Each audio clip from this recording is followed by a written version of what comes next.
Razkrivamo šokanten razvoj dogodkov v primeru kalifornijske dermatologinje, obtožene, da je svojega moža zastrupila s tekočim čistilom za odtoke. Sodišče je za zdaj primer zavrglo. Povedal bom nekaj o ozadju, razložil bom pravno utemeljitev. Podal bom svoje mnenje, ker ta odločitev po mojem mnenju odpira veliko večje vprašanje za prihodnje primere. Pogovorimo se o tem. Dobrodošli v oddaji Sidebar, ki jo predstavlja Law and Crime. Sem Jesse Weber. Preden začnemo, vam moram povedati o tej aplikaciji, tem sponzorju, tem partnerju. Mislim, da vam bo všeč. Imenuje se Upside. Upside vam omogoča vračilo denarja. Tako je. Dodatno vračilo denarja pri vsakodnevnih nakupih, kot so gorivo, živila, hrana, za seboj. To naredite tako. Brezplačno prenesete aplikacijo Upside, uveljavite ponudbo na eni izmed njihovih več kot 100.000 lokacij, plačate kot običajno svojo kartico, potrdite nakup in tako preprosto dobite denar nazaj. Recimo, da moram natočiti gorivo ali pa si želim naročiti hrano za seboj. Najprej poiščem ponudbe v aplikaciji Upside. In ko opravim nakup, se denar pojavi v moji aplikaciji, ki ga lahko prenesem neposredno na svoj bančni račun. Pogosti uporabniki aplikacije Upside v povprečju letno dobijo nazaj $254. Da začnete prejemati vračilo denarja, kliknite povezavo v opisu ali skenirajte QR kodo. Vendar ne pozabite uporabiti promocijske kode Sidebar, da prejmete dodatnih 25 centov bonusa za vsak galono pri prvem točenju goriva. Zakaj je sodišče zavrnilo obtožbe za kaznivo dejanje zoper kalifornijsko dermatologinjo, obtoženo, da je s čistilom za odtoke zastrupila pijačo svojega moža, njegov čaj in limonado, še posebej, ker naj bi obstajal domnevni video, na katerem to počne? Zdi se, da gre že na prvi pogled za precej močan primer, kaj ne? Zdi se, da je to precej močan primer, da v njem odloča porota, kaj ne? Morda pa tudi ne. Ampak razložil bom zakaj, ker ima to večje posledice kot samo v tem primeru. Ko bom razložil, zakaj je bil primer za zdaj zavrnjen, to odraža nekaj, o čemer sem že govoril. Nekaj zelo pomembnega glede tega, kako poročamo o teh primerih. In še posebej v primerih, kjer se dokazi morda zdijo, ali pa se lahko trdi, da so zelo močni. Treba je slediti postopku, treba je upoštevati pravila. Poskrbeti morate, da obtoženec v kazenskem postopku dobi vse pravice, do katerih je upravičen. V nasprotnem primeru lahko obtožbe padejo. Obsodba je lahko razveljavljena. Kot boste tudi videli, je tukaj nekaj nesoglasij glede tega, kaj se je zgodilo. Veliko plasti, veliko premikajočih se delov. Rad bi to razložil. Naj vam pojasnim, zakaj je to tako pomembno. Naj vam razložim, kaj se je zgodilo, ampak moram začeti prej, prav? Moram vam dati kontekst, moram vam dati ozadje. Dne 5. aprila 2023 je velika porota okrožja Orange obtožila takrat 45-letno Emily Yu zaradi zastrupitve in nasilja v družini s telesno poškodbo. Izrekla je, da ni kriva. Obtožbe so izhajale iz trditev, da je naj bi v obdobju več tednov zastrupljala svojega moža, radiologa Jacka Chaina. Pijače, čaj, limonado s tekočim čistilom za odtoke, zaradi česar je utrpel želodčne razjede. Če bi bila spoznana za krivo po teh obtožbah, bi ji grozilo do 8 let in 8 mesecev zapora. Tukaj boste opazili nekaj sprememb. Po navedbah tožilstva okrožja Orange je aprila 2022 mož Yu začel opažati, da ima njegov čaj, ki ga je očitno pil vsak dan, čuden okus. In po poročanju CNN v sodnih dokumentih je Chen navedel, citiram: "Začel sem opažati kemičen okus v svoji limonadi. Sčasoma sem razvil simptome, zaradi katerih sem obiskal zdravnika, ki me je pregledal in mi diagnosticiral 2 želodčni razjedi, gastritis in ezofagitis." Kaj je torej storil? Domnevno je namestil kamere v kuhinjskem prostoru, da bi ugotovil, kaj se dogaja. In po navedbah preiskovalcev 11. julija, 18. julija in 25. julija 2022. Torej 3 ločeni domnevni incidenti. Na posnetku naj bi bila njegova žena, ki iz stekleničke tekočega čistila za odtoke izliva snov v čaj ali pijačo gospoda Chena na pultu. Po poročanju CNN je Chen trdil, da je na posnetku opazil, da je bil njegov vroča limonada prekrit s plastično folijo in da naj bi posnetek prikazoval njo. Citiram: "Kako vzame drano izpod umivalnika, odstrani folijo, da ga zlije, nato pa ponovno namesti celofan in drano vrne nazaj." Mož naj bi nato zbral vzorce tega napitka, čaja in limonade, ter jih predal policiji v Irvinu. Vzorce so nato domnevno poslali FBI-ju za uradno testiranje. In po navedbah tožilstva so ti vzorci, po podatkih FBI-ja, izkazali, da gre za tekoče čistilo za odtoke. Kaj se zgodi? Avgusta 2022 ste bili aretirani. Takrat je okrožni tožilec okrožja Orange, Todd Špajcer, izdal izjavo. V njej je zapisal: Naši domovi bi morali biti kraj, kjer se počutimo najbolj varno. Kljub temu je licencirana medicinska strokovnjakinja izkoristila moževe vsakodnevne navade, da ga je mučila. Saj mu je sistematično v čaj dodajala snov, podobno dranu, z namenom, da mu povzroči bolečino in trpljenje. Hvala policijski upravi Irvine za njeno prizadevnost pri temeljiti preiskavi tega primera in namestnici okrožnega tožilca Diani King za njeno vestno pravno presojo, ki je omogočila uspešno predstavitev primera veliki poroti za obtožnico. Zanimivo je, ker sem prepričan, da bi bil argument ta, da je poznala njegov urnik. Vedela je, kaj pomeni ritual. Vedela je, kaj rad pije in kdaj to pije, kaj ne? To bi šlo v prid argumentu tožilstva. Takrat je policija povedala, da je Chen, citiram, utrpel hude notranje poškodbe, vendar naj bi si opomogel. Mimogrede, očitno imate vi, obtoženec tukaj, še vedno veljavno zdravniško licenco v Kaliforniji. In po poročanju Daily Journala izvaja mikrogradsko kirurgijo pri bolnikih z rakom kože. Njena obramba pravi, da je zelo cenjena, priznana dermatologinja. Torej je zdaj vprašanje, zakaj naj bi ona to domnevno storila, kaj ne? Po poročanju Court TV in ABC News je v vlogi za prepoved približevanja med parom Chenova trdila, da sta ti in njena mati bila nasilna. Par pa ima očitno 2 otroka. Chenova je zahtevala izključno skrbništvo. V tej vlogi je očitno zapisal, citiram, ne samo, da je bila zelo zahtevna do mene in je zahtevala, da ji dajem masaže, enkrat, ko nisem mogel, ker sem bil bolan, mi je stopila na glavo, dokler nisem to storil. Poleg tega pa je začela skrivati denar pred mano. Ameriški tožilci so se temu uprli so se tej zgodbi.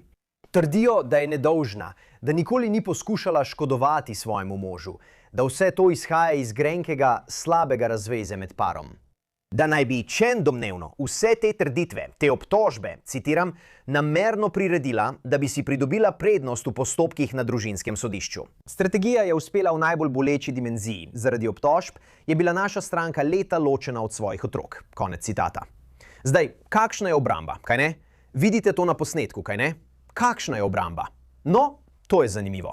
Po poročanju The New York Post in CNN je obrambna ekipa Hugha trdila, počakajte malo. Samo vlivala je to tekoče čistilo, da bi ubila mravlje v kuhinji, družina naj bi zmešala drano z limonado, čajem, da bi jih privabila in ubila. In da so bile poškodbe, ki naj bi jih Chen utrpel, posledica refluksa kisline, ne zastrupitve. CNN poroča, da je obrambna ekipa Hu celo trdila, da Chen nikoli ni šel na urgenco. Tako je njen odvetnik Scott Simmons dejal, da lažno trdi, da ga poskuša zastrupiti. Namesto, da bi poklical 911, je poklical odvetnika za ločitve.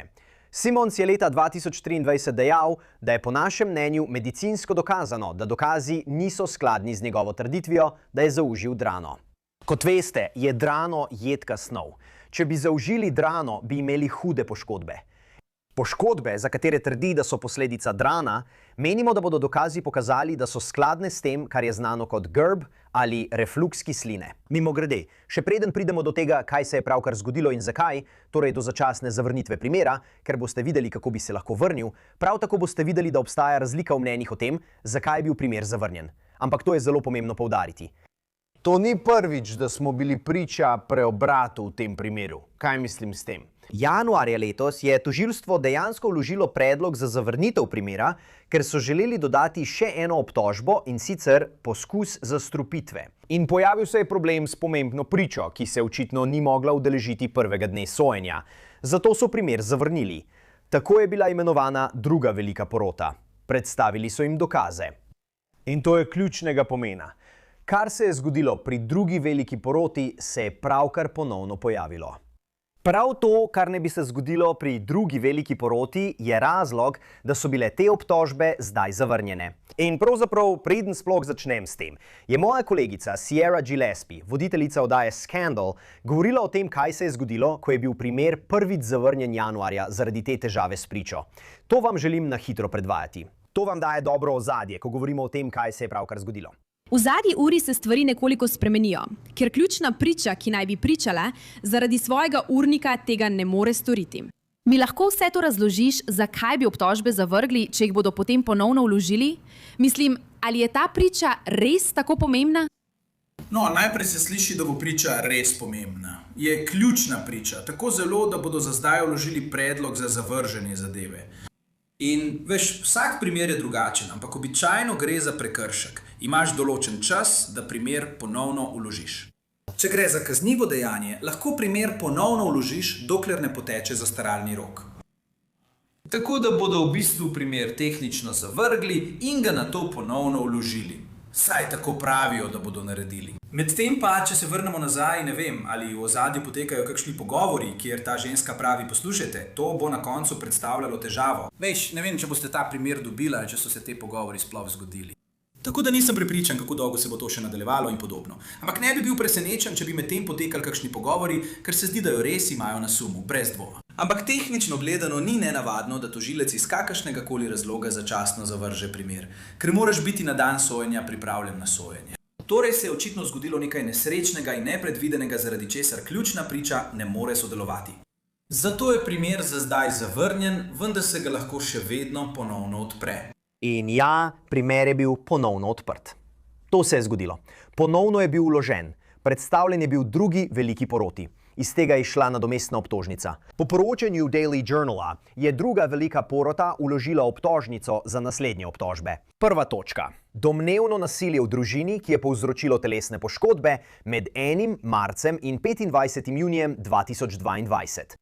3 obtožbe zastrupitve in 3 obtožbe poskusa zastrupitve, povezane z 11., 18. in 25. julijem 2022. In očitno je ta velika porota, druga velika porota, slišala pričanja 9 prič, vključno s kemikom iz kemične enote FBI, Jasonom Brurjem, ter preiskovalcem kraja zločina iz policijske uprave Irvine, Shannonom Goldsmith, detektiv John Sanders, ter zdravnika Patricia Tsai in Brian Riff. Zdaj se vrnimo nazaj. Poglejmo, o čem govorimo tukaj. Zakaj je bil ta primer zavrnjen? Zakaj je bil ta primer drugič zavrnjen na sodišču? Kaj lahko pričakujemo naprej? Tukaj pride do razlik v mnenjih, prav? Zdaj, tukaj je problem. Poskušali smo dobiti kopijo sodnikove odločitve, sodnikovega mnenja. Nismo je mogli dobiti od sodišča. Ampak to, kar boste videli, ne vpliva na našo analizo, ker vemo, kako to narediti v vsakem primeru. Vendar boste videli 2 različni mnenji o tem, zakaj se je to zgodilo, tako s strani obrambe, kot tudi tožilstva. Torej je sodnik Patrick Donahue po poročanju obrambe zavrgel obtožbe zaradi trditev, da tožilstvo okrožja Orange ni ustrezno razkrilo dokazov med drugo predstavitvijo pred veliko poroto. Po navedbah Court TV naj bi tožilstvo tej veliki poroti prikrilo mnenje FBI-ja. Kemik je menil, da so bili ti 3 vzorci zadevne snovi dejansko, citiram, pitni in neškodljivi. To naj bi bilo očitno utemeljeno na njihovi pH vrednosti. Lahko razumete, zakaj je to pomembno, kaj ne? Zdaj pa je obrambna ekipa Hueja trdila, da gre za razbremenilne dokaze, torej dokaze, ki kažejo na nekrivdo in so bili prikriti veliki poroti, kar bi lahko vplivalo na njihovo odločitev. Da je bilo to prikrito veliki poroti, tudi potem, ko je obramba trdila, citiram, da so porotniki posebej spraševali o uporabljenih dokazih obrambe. Zdaj je obrambna ekipa Hueja tudi trdila, da je tožilstvo nepravilno izločilo 2 porotnika pred preostalimi porotniki, kar je bilo pristransko.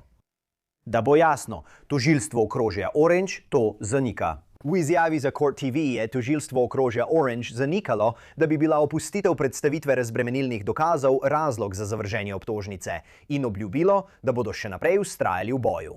V svoji izjavi pravijo, citiram, ponovno vlagamo ta primer. Verjamemo v moč dokazov v tem primeru in v strokovno ravnanje naših tožilcev. Še naprej bomo vodili ta postopek na sodišču, saj si prizadevamo za pravico za posameznika, ki ga njegova žena, licencirana medicinska strokovnjakinja, metodično zastruplja z namenom, da bi mu povzročila bolečino. Kot si lahko predstavljate, ste vi in njeni odvetniki navdušeni nad tem. Odvetnik Scott Simons, ki sem ga prej omenil iz podjetja Simons Wagner LLP, zastopa doktorico Ju in je dejal, citiram, sodba sodnika Donahuea odraža pravosodni sistem v njegovi najboljši luči. Sodišče je skrbno pregledalo zapisnik in zagotovilo, da je postopek velike porote potekal tako, kot bi moral. Za zdravnike, kot je doktorica Ju, to nikoli ni bila zgolj abstraktna pravna zadeva. Je predana zdravnica in mati, ki je 4 leta preživela ločena od svojih otrok, medtem ko se je borila proti obtožbam, za katere njena pravna ekipa verjame, da so bile prirejene za pridobitev prednosti v postopku ločitve in skrbništva. Človeške posledice tega so neizmerljive.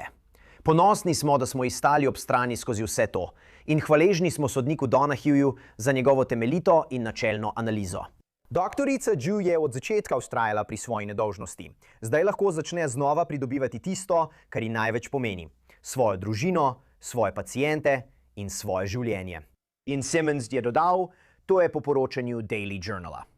Seveda lahko ponovno vložijo tožbo in z veseljem bomo odgovorili, kar pomeni, da bo tožilstvo znova vložilo predlog za zavrnitev. Zdaj pa je imela doktorica Ju svojo izjavo prek svojega odvetnika. 4 leta sem opazovala, kako se življenje, ki sem ga s trudom zgradila, podira. Zelo sem hvaležna, da je sodišče podrobno preučilo primer in prepoznalo, da je bil način, kako so ti obtožbe nastale, globoko pomanjkljiv. Odločitev sodišča mi omogoča, da začnem iti naprej. Zdaj se osredotočam na zasebnost in okrevanje svoje družine ter na to, da preživim kakovosten čas s svojimi otroki in negujem te odnose, ko skupaj stopamo naprej. Po besedah Stevena Hiddlemana CNN, ki je odvetnik za ločitve gospoda Chena, bo njegov klient še naprej sodeloval s tožilstvom in, kot je dejal, citiram, zaščitil svoje otroke in sebe prek družinskega sodišča. Torej, drugačen pristop, civilna sfera, drugačna kot kazenska sfera. V redu, moje pravno mnenje o tem. Če so te obtožbe resnične, ima obramba prav. Najprej, zakaj tožilci izberejo pot velike porote? Kot tožilec imate 2 možnosti. Da vložite uradne obtožbe v primeru proti obtožencu. 2 možnosti. Lahko rečete, hej, imamo dovolj utemeljenega suma, nižji standard, dovolj utemeljenega suma, da pokažemo, da je obtoženec storil to ali ta kazniva dejanja in da se primer lahko nadaljuje. Lahko greste bodisi preko velike porote ali pa celo preko predhodne obravnave. Zdaj, predhodna obravnava je lahko za kalifornijskega tožilca bolj zapletena. Zakaj? Zato, ker ima obramba priložnost biti tam, biti prisotna, slišati dokaze, jih izpodbijati, zasliševati priče, tožilčeve priče. Je odprto, je javno in sodišče, sodnik odloča, ali obstaja dovolj utemeljenega suma. Medtem pa je postopek velike porote drugačen, je tajen. Obramba ni prisotna. Nimajo priložnosti predstaviti svojega primera. Nimajo priložnosti izpodbijati dokazov tožilstva ali izpodbijati prič tožilstva. Je bolj enostransko. Potrebna je le večina porotnikov, da glasuje za obtožnico. Ni treba, da so soglasni. Mimogrede, gre za nižji standard. Ni treba dokazati onkraj razumnega dvoma. Gre le za to, ali obstaja dovolj verjetnega razloga, zadosten verjetni razlog za podporo obtožbam. Zdaj pa pride pomemben del. Kljub temu, da obramba nima vloge pri veliki poroti, imajo tožilci po kalifornijski zakonodaji pravno obveznost, da veliki poroti predstavijo razbremenilne dokaze. Ponovno, to pomeni dokaze, ki kažejo, da obtoženec ni storil kaznivega dejanja. Po kalifornijskih pravilih vam bom to predstavil. Prebral vam bom dobesedno. To je kalifornijski kazenski zakonik, člen 939.1.70. Če je tožilec seznanjen z razbremenilnimi dokazi, mora tožilec veliko poroto obvestiti o njihovi naravi in obstoju. Ko tožilec veliko poroto obvesti o razbremenilnih dokazih v skladu s tem členom, mora tožilec veliko poroto obvestiti tudi o njeni dolžnosti. Če nespoštovanje določb tega člena povzroči znatno škodo, je to lahko razlog za zavrnitev tistega dela obtožnice, ki se nanaša na te dokaze. Zdaj, če predpostavimo, da ima obramba prav, čeprav tožilstvo zanika, da se je to zgodilo, če predpostavimo, da ima obramba prav, mislim, da obstaja vsekakor močan argument, da bi nepredstavitev mnenja tega kemika FBI-ja pomenila razbremenilni dokaz.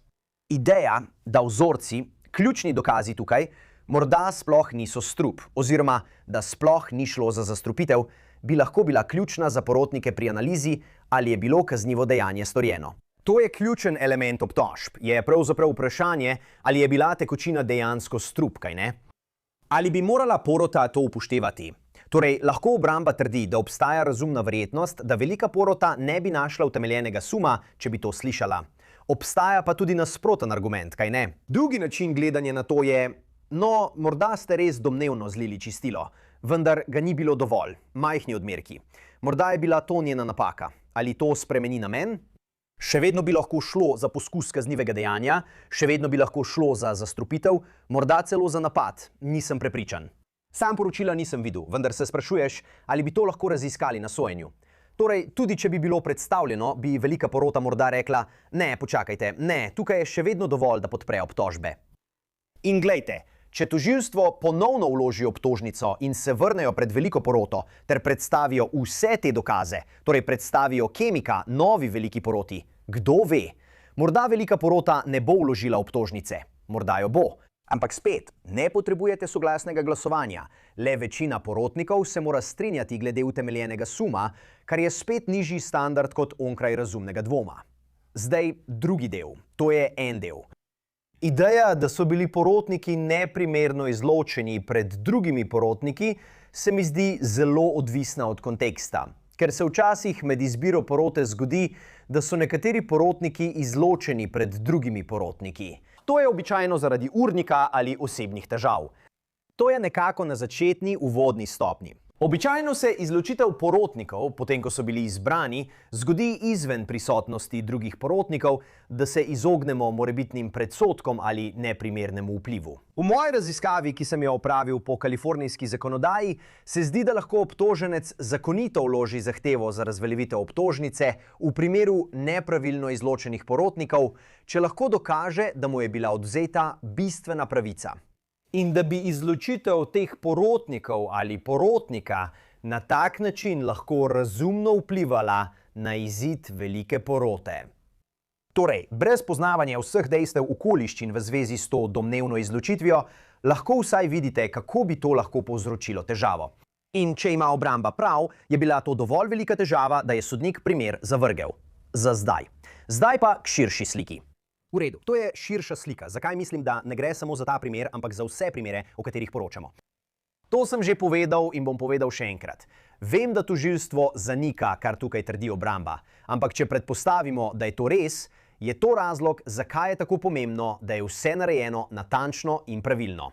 Da, gospa Ju je nedolžna, dokler ji ne dokažejo krivde. Da, to so zgolj obtožbe. Da, ni bila obsojena za ničesar. Ampak vidite, koliko truda tožilstvo vlaga v to? Več velikih porot, ki sistematično obravnavajo primer. Očitno niso želeli nadaljevati, dokler niso imeli prave priče. Tožilstvo ne verjame, da gre zgolj za spor glede skrbništva, družinski spor ali spor v postopku ločitve, čeprav bo obramba to najverjetneje trdila na sojenju. Tožilstvo verjame, da ima močne dokaze v obliki videoposnetkov, pričevanj, morda celo znanstvenih dokazov, a zdaj so spet v obrambni vlogi. Spet se morajo boriti na ukreber. Mislim, glejte, breme je vedno na njihovi strani. Imajo breme, da morajo onkraj razumnega dvoma dokazati, da je obtoženec storil kaznivo dejanje. Toda zdaj je bil primer zavržen in ga je treba ponovno predstaviti pred tretjo veliko poroto. Mislim, predvidevam, da bojo to storili, ne pa šli po poti predhodne obravnave. To je drago, to je zamudno, to jim jemlje vire, nočejo, da bi morali to storiti še enkrat. Tudi v primerih, ko verjamete, da so dokazi močni in da je obtoženec kriv, če damo gospodično Ju na stran, sploh ne govorimo o njej, v teh primerih morate kazenskemu obtožencu zagotoviti vse pravice, do katerih je upravičen po državnem in ustavnem pravu. To sem že rekel. Poglejte primer Kohberger. Ne poskušam primerjati primera Kohberger s tem, ampak v tistem primeru so bili dokazi zbrani proti njemu.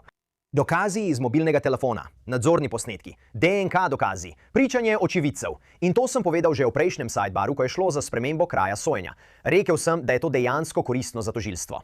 Dejte mu spremembo kraja sojenja. Dejte mu priložnost, da vloži svoje predloge, ker to, kar se zgodi, je naslednje. Če to odobrite, preden se sojenje začne in je obsojen, mu odvzamete pravico do pritožbe. Odvzemate mu možnost, da bi uspešno trdil, da so bile njegove pravice kršene ali da ni imel poštenega sojenja na pritožbi. Če mu omogočite vsako priložnost, bo za obsojenega obtoženca zelo težko reči, da primer ni bil pošten, da ni imel poštene in nepristranske porote, da ni imel te priložnosti. Ne. Vse naredite po pravilih, ker nočete priti v situacijo, ko bi morali znova soditi kazenskemu obtožencu. Zadnja stvar, ki si jo kot tožilec želite, je, da predstavite vse te dokaze, greste skozi veliko poroto ali ponovno sojenje, nato pa je obsodba razveljavljena ali pa so obtožbe zavržene. Poleg časa, virov in stroškov, ki jih to prinese. Kaj pa družina? Družina mora vse to podoživeti. Pričanje prič se lahko spremeni. Dokazi se lahko spremenijo. Zato morate poskrbeti, da sledite pravilnemu postopku. In ja, da bo jasno, če se vrnemo k temu, to je trenutno zmaga za doktorja Vas, vendar to ne pomeni, da je bil primer zavrnjen na vsebinski podlagi. Ni tako, kot da bi sodišče reklo, da ste nedolžni, da obtožb ni mogoče ponovno vložiti, da je to storil nekdo drug in to je to. Ne, to je postopkovno. Še enkrat, tožilstvo in obramba imata različna stališča, različna mnenja o tem, zakaj je bil ta primer zavrnjen in kaj se tukaj dogaja. A navsezadnje je to zavrnitev iz postopkovnih razlogov. Zdaj bi si rad vzel trenutek, da spregovorim o obrambi v primeru doktorja Juja. To ni enostaven primer. Ideja, da naj bi domnevno zmešala drano s čajem ali limonado, da bi privabila mravlje in jih ubila, bi se lahko raziskovala na sojenju. Mislim, da bo težko zanikati, si predstavljam, sam posnetek. Če jo vidiš, kako nekaj zliva, sem videl posnetke zaslona, in res me zanima, ali bi morali otroci pričati in pojasniti, da to je mama pogosto počela. To smo počeli vsi. Obtožba, da ni šel na urgenco. Obtožba, da je to uporabil kot orožje proti svoji ženi. Obstaja trditev, da bodo med medicinskimi strokovnjaki različna mnenja o njegovih poškodbah, njegovem stanju. Je to razumna dvom? Je to po nesreči popil? Je naredil napako? Ali jo zdaj obtožuje, da je to storila namenoma? Če bo šla zadeva na sojenje, bo zanimivo videti, kako bo porota raziskovala ta morebitna vprašanja in zgodbe. Poglejmo pa, kaj bo tožilstvo naredilo naslednje. To je vse, kar imamo za vas trenutno tukaj na Sidebarju. Vsi skupaj najlepša hvala, da ste bili z nami in kot vedno, prosim, naročite se na YouTube, Apple Podcasts, Spotify ali kjerkoli poslušate svoje podcaste. Lahko nas spremljate tudi na NBC-jevi Peacock platformi. Če želite spremljati mene, X, Instagram, mojo oddajo na News Nation, Jesse Weber Live, od ponedeljka do petka ob 23 uri po vzhodnem času. Se vidimo naslednjič. Vsi skupaj.